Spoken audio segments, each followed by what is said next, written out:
This poem doesn't have a single word title like most or all of them have been for the past year and a half-ish.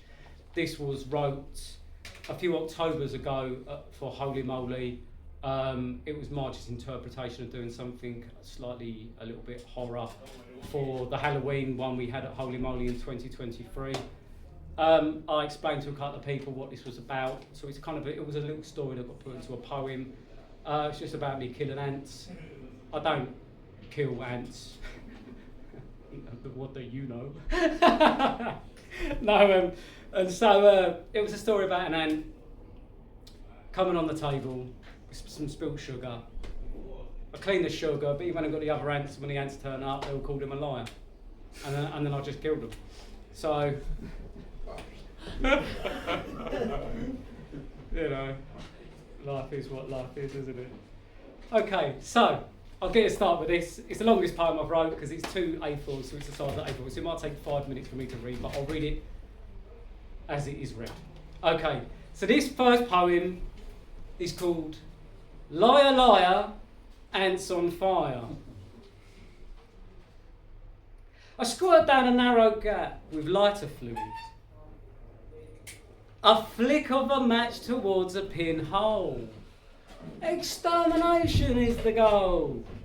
Thoughts back earlier when coffee wafted across the table to the ringing of a spoon spinning in a cup awaiting its cream to enable such pleasantries. You know what I mean. But damn, the sugar has been spilled. Such a sweet accident, I should have kept it clean. I saw, I watched, silently creeping one single ant, curiously seeking its sugary surprise. My eyes, nose and mouth's coffee were on hold to observe the ant devour and frantically left a field so bold.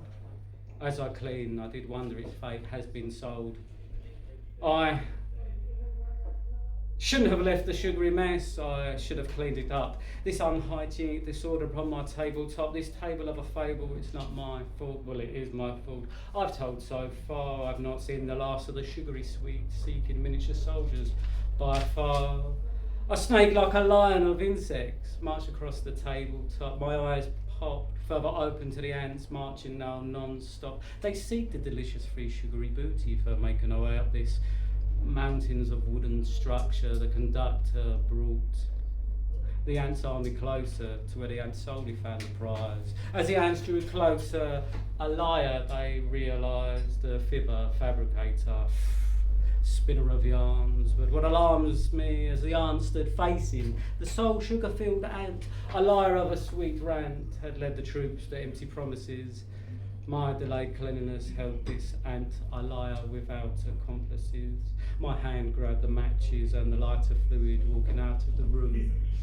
I followed the ants back to the garden with a certain promise of their doom. Thank you.